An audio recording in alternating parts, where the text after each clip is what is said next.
Last week, Aaron Dykes covered how the UN has been incrementally trying to dig into our Second Amendment. Well, guess what? It's hitting home now because we just released a story today titled UN Gun Grab Follows State Department Plan. This is going to get scary. The UN Arms Trade Treaty that has been identified by observers as a flagrant threat to the Second Amendment, in which Barack Obama is determined to sign, has its roots in a 1961, you hear that, 1961 State Department memorandum, which explains how the United Nations will oversee complete disarmament of all the people under the ruse of preventing war. Are you hearing me? That's what they're talking about. They're going to take your guns under the ruse of preventing war. Let's go to that document, and we'll come back to this in 1 second. Here's the document. It's entitled Freedom from War. State Department Publication 7277, released September 1961. Okay? September 1961 is when they started writing this. And you know what it says here? The United States Program for General and Complete Disarmament in a Peaceful World. Yeah, the only ones that are going to have guns are the United Nations soldiers. And guess what? There's not going to be any peace with them. They're going to be kicking your heads in and shooting everybody in sight. And they've already done it. It's happened time and time again. You can look at Africa. You can look in East Asia. That's what they plan on doing. That's their version of peacekeeping. We're going to go into this document right now. From the Office of Public Services, Bureau of Public Affairs. It only cost 15 cents. It was interesting in 1961. So in their introduction, they talk about a program for general and complete disarmament in a peaceful world. Okay, make no mistake about it. This isn't just hidden one time in this document. We're going to go through it all. They talk about freedom from war and security for all states. And what does security for the state mean? That means no security for the individual. That means you don't have any rights. It's only the state that's going to have rights. First, there must be immediate disarmament action. And this is written by our State Department.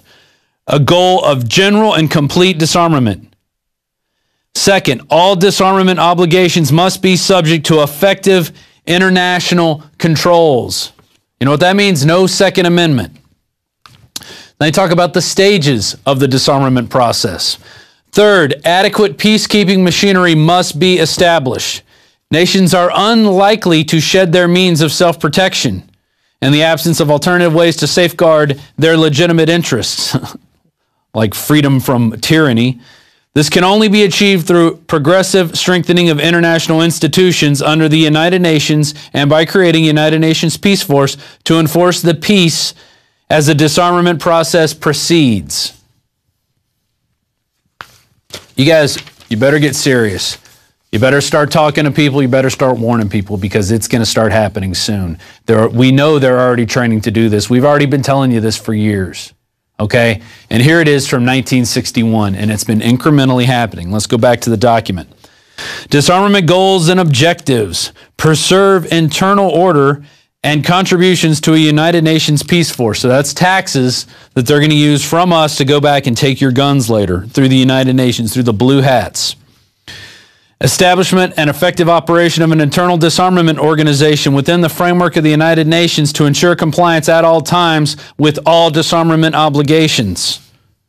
Okay?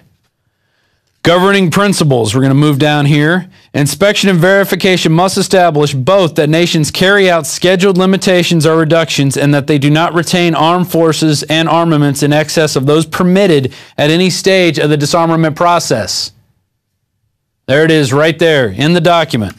Here we go on page 4. Arms and armed forces would be reduced. The armed forces of the United States and the Soviet Union would be limited to 2.1 million men each, with appropriate levels not exceeding the amount for other militarily significant states. Levels of armaments would be correspondingly reduced, and their production would be limited. This is all by a world body. This is not going to be through anything through our country. This is through the United Nations, which means there's no negotiations. There's only killing people and machine gunning them when they don't comply. States would be committed to other measures to reduce international tension and to protect the chance of war by accident, miscalculation, or surprise attack. And they go through a second stage and a third stage. Here we go in the third stage. The manufacture of armaments would be prohibited except for those agreed types and quantities to be used by the UN Peace Force and those required to maintain internal order. All other armaments would be destroyed or converted to peaceful purposes. This all sounds beautiful and glowing in your new world order, but you know what it's going to be? It's going to be used to come in and take your wealth, take your property, take everything you have. And they're going to start by taking your guns. Here we go to the Declaration on Disarmament. The United States program. Let's get a shot of this. People aren't going to believe it till they see it. Here it is right here. This is their appendix, a Declaration on Disarmament. The United States program for general and complete disarmament in a peaceful world. The nations of the world, conscious of the crisis in human history produced by a revolutionary development of modern weapons within a world divided by serious ideological differences. That means those who are for freedom and those who want to take everything from you and live lavish while you live as a slave. Determined to save present and succeeding generations from the scourge of war and the dangers and burdens of the arms race, and to create conditions in which all people can strive freely and peacefully to fulfill their basic aspirations as long as they kneel to the New World Order, declare their goal to be a free, secure, and peaceful world of independent states. That it will not happen. There will be no independent states. Adhering to the common standards of justice and international conduct, and subjecting the use of force to the rule of law. A world where adjustment to change takes place in accordance with the principle of the United Nations, which means nobody has guns, and everybody listens to the United Nations. A world where we shall be a permanent state of general and complete disarmament under effective international control, and where the resources of nations shall be devoted to man's material, cultural, and spiritual advance, set forth as the objectives under a program of general and complete disarmament in a peaceful world. So what does all that mean? Well, that means they're going to take your guns, and once they take your guns, you're not going to have any type of freedom of speech. You're not going to have any type of freedom of the press. You're not going to have anything. And we already reported on this before. I want to go back to the UN gun grab follows State Department plan. This came out today from Paul Joseph Watson, dated Monday, July 16th, 2012. There's the article. You can go read it all on Infowars.com. They link to a Forbes article. Under here, it's the UN arms treaty has caused so much controversy because it outlines a plan to target all types of conventional weapons, notably small arms and light weapons, according to Forbes' Larry Bell. There's the Forbes article. So even Forbes is saying they're coming after your Second Amendment. All right, and Forbes isn't known for protecting the Second Amendment at all. They also have a quote from U.S. Ambassador to the UN, John Bolton, who said probably the first intelligent thing I've ever heard him say. He also warns that the agreement is trying to act as though it is really just a treaty about international arms trade between nation states, but there is no doubt that the real agenda here is domestic firearms control. Okay? They're talking about your small guns. They're talking about the guns that can be used in a guerrilla war against the United Nations when they come to invade and send troops from other countries here to take your guns. That's what it's talking about. But you know what? You don't believe me, do you? You're still in denial, aren't you? Those who are out there in denial. Well, let's go to a clip. It's going to start off with the New Orleans chief of police during Katrina saying, no one will be allowed to have guns, all weapons will be taken. And then it's going to go to today's show where Mike Adams got a call from someone who was actually in Katrina with the 45th Infantry Brigade. I'm sorry I'm flustered because this information is really disturbing me right now. He was there confiscating guns. They were going door to door. They were kicking in as they asked, do you need any assistance? Boom. Do you have any guns? We're taking them. You said guns will be taken? No one will be able to be armed. We will take all weapons. Today in New Orleans, they got a lot tougher on the holdouts. Police department, anyone home? Not only the flooded areas, but New Orleans' driest and wealthiest neighborhoods, too. Police department! The police and National Guard going street by street, house to house, sometimes entering open houses with guns drawn, and instructions to disarm anyone inside. Let's go to Chris in Oklahoma. Chris, you're on the air on the Alex Jones Show. Thanks for joining us. Hey, Hells Ranger, how's it been?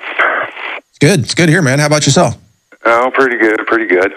I was with the 45th Infantry Brigade and Delta Company 1st of the 279, 2nd Platoon.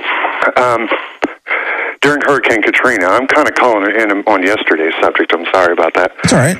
But It's just, I've always wanted to get a hold of you guys and kind of get the word out there for those that still have that slight hesitation in the back of their head that gun confiscation can't and won't happen here. It already has.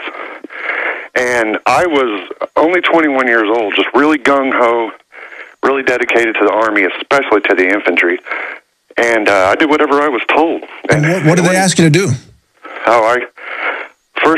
Let's see, the first thing we did was we got a 3-week, a book full of 3-week-old 911 phone calls, right? And then we had to go around and answering all the phone calls. So we were like cadaver dogs for about 3 weeks. And in between them, we would run night missions. And here's the thing.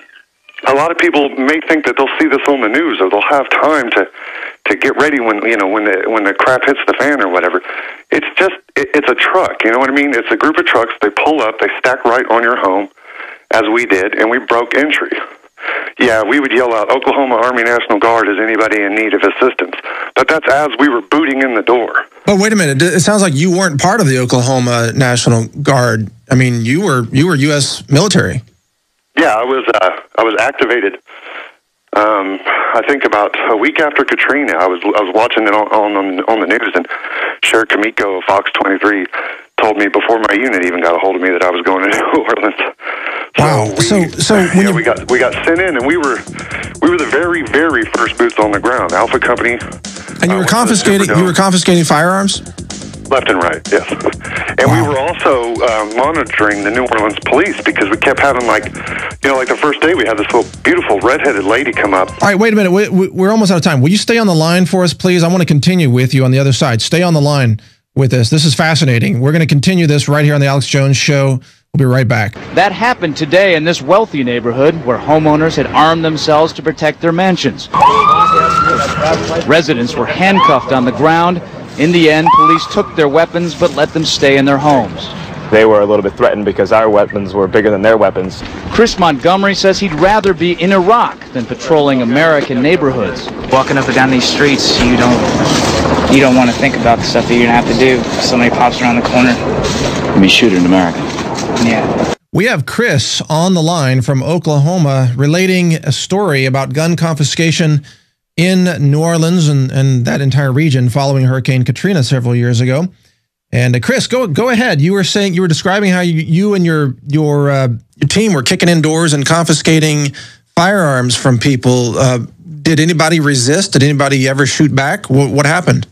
Well, we had a couple of people resist verbally, and they got stuffed and cuffed very violently. We throw them in the back of the 5-ton or the deuce and a half or whatever, and then we take them out to the Greyhound bus station, which was the police station at the time. Like what I was saying, like before we came up or before the break, I think it was like the second day we were there. This redheaded lady came up to our platoon's area, and she sat, or to our company area. She sat on the curb with her knees in her chest, just rocking back and forth, crying uncontrollably. She sat there for almost 27 hours, just refused to move. We talked to her, we did everything we could, just didn't want to, you could tell she had been through enough. She'd been repeatedly raped by men in NOPD masks and NOPD uniforms. Oh, you're kidding me. So we were told, at that point we were told the NOPD obviously isn't our friend, we need to start watching them. The FBI had us out there at Cooter Brown, which is the NOPD Sheriff's Brothers Bar. It's like the big cop bar there in New Orleans. Just so people know, NOPD's New Orleans Police Department, just for people who know. Yeah, definitely. Or not the police department. So a lot of those cops were then just total rogue. I mean, we saw video of some of them going in and looting retail stores and things like that, but they were raping women down there? Definitely. Raping women. They were... we got two separate women that came to our company alone, and when I was there, I met cats from the California Guard, Indiana Guard, you name it, everybody was... And... But how... It was just a free-for-all. Police from all over the country, Dallas County, Dallas, Texas sheriffs down there. But how did you and your team justify to yourselves and each other that gun confiscation would help this situation when it was a free-for-all? I mean, isn't that a time when citizens need to be able to defend themselves? It never, like I said, I was just ignorant as hell. And that's kind of something that I worry about with the kids today, if they really realize what they're doing. I had no idea. The only time it ever occurred to me that something may be wrong is we came up, we were down by the old French district. We came up to this man's house. He had a big wooden sign that says, "I'm here alone. with my dog and my shotgun, looters beware. We thought, it's funny. Everyone stopped and took pictures of the sign. But eventually we took his guns. And we left him there with nothing. So now that you know what you know, now that you're listening to the Alex Jones Show and you're informed, what would you advise people to do if this happens again? Well, I called. I mean, no offense. I mean, Mike will love everything you do. I'm a big fan of the Health Ranger, but I was hoping to get a hold of Alex for the fact that what do you do when they stack right? You know what I mean? And they're prepped to come into the home. There's no negotiating with us. Trust me. There was no negotiating. Yeah. If you resisted, you died. That were the orders. You go after gun or you die. Yeah, but well, I mean, this is invaluable information. I apologize. We only have a limited time here. I got to let you go. We've got so much more coming up here, but fascinating. I hope you call back and get to Alex as well. I'll pass on this conversation to Alex and let him know. But that's some frightening information, and I just hope that the military. That the members of the military say no. They refuse to engage in gun confiscation because no doubt there could be outbreaks of violence and a lot of needless death and bloodshed if that happens. But thank you for your call, Chris. That's very concerning. It was traumatic. All of a sudden, they were banging on the front door, the side door, and the back door. And they said, "Let us in." I'm saying, "Look at all my food. I got plenty of food." They kept pushing me back, and ended up like this. Then, Patty showed them a small revolver she was carefully holding in the palm of her hand. A camera crew was there to capture what unfolded next. I said, "It's not even loaded." And I dropped it on the floor. You got a gun. Well, they punched me in the face. Look at my black and blue marks. Look at... You said guns will be taken? Yeah, no one will be able to be armed. We will take all weapons. So if you're still doubting, there's the proof there. They went into New Orleans. They went into the high and dry areas. They went in just to grab guns because that's what they were training to do. It wasn't about helping people. It was about taking people's guns to see if they could get away with it under a crisis. And that's how it's going to happen. It's going to happen in the dead of night. Did you hear the soldier talking? He said, "We pulled up at night and we just busted in and grabbed guns." That's how they do it. They're not going to be, "Hey, please turn in your guns." No, it's going to be right down to the wire, and you're not even going to know that they're going to be there until they're on top of you while you're sleeping in your bed. So you better start making a plan. You better start having firearms. You better start learning how to shoot. You better start getting ammo. Because if you don't exercise the Second Amendment, it will be taken from you. And when the Second Amendment goes, it's UN tyranny, it's boots on your forehead, it's slave internment camps, and it's all going to happen. They've all been making plans. Remember in early July 6th, we had the article by Paul Joseph Watson. Army manual outlines plans to kill rioters and demonstrators in America. Newly leaked U.S. Army military police training manual for civil disturbance operations, that means here in the United States, outlines how military assets will be used domestically to quell riots, confiscate firearms, and even kill Americans on soil during mass civil unrest. Warning shots will not be fired. And that he linked to a Hong Kong document, and we can go to that, and it shows you some of the things they're going to use. Oh, there's the grenade launchers they're going to use against you. There's the little round that they're going to put in there as they shoot at you. Okay? That's what it's all about. It's all about you. It's all about them creating the crisis. And then they come at you and take your guns because the crisis has been created. It's unfolding right now. Okay? The economy is going down the tubes. Everywhere in Austin, they have these free or so-called free money title loans things where they give you free money or so-called, but then they come and take your property. Those only happen when there's a bad economy and when people don't have jobs, and they're springing up everywhere like weeds. Okay, and they're brand new and they're painted and they just, boom, they pop up. There's 5 of them right around my house. And I live in a pretty decent area of town, but it just says everybody's hurting. And when people start hurting, people start doing crazy things. Just like Gerald Celente says, when they lose everything, they lose it.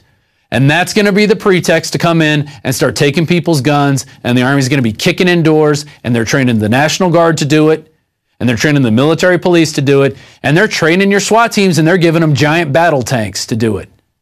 It's all coming down. One more article I want to get to. Army Corps trained soldiers to confiscate constitutionally protected firearms. That was from Kurt Nimmo the same day we released the other one, right? And we got that from the guys over at Hong Kong. Dan Fight sent that to us. And in addition to revealing how federal government and Pentagon will respond to civil disturbances in violation of the 1878 Posse Comitatus Act, the United States Military Police Schools Civil Disturbance Operations document instructs how military will confiscate Americans' weapons from American citizens. I'm sorry. I'm not reading everything eloquent right off a teleprompter, but I'm scared. This is scary information. You need to get this out to everybody you know right now. It's all there. You could go check out the headline. We gave you the headlines. Go read the articles. Go to the links. Go read this document right here. Here it is. It says it in plain English. The United States Program for General and Complete Disarmament in a Peaceful World. It's all right there. You better get this information out. Don't waste any more time. You better get some guns. You better get a plan. You better learn how to shoot. Don't waste this time now that we have, because it is precious and the time is running short.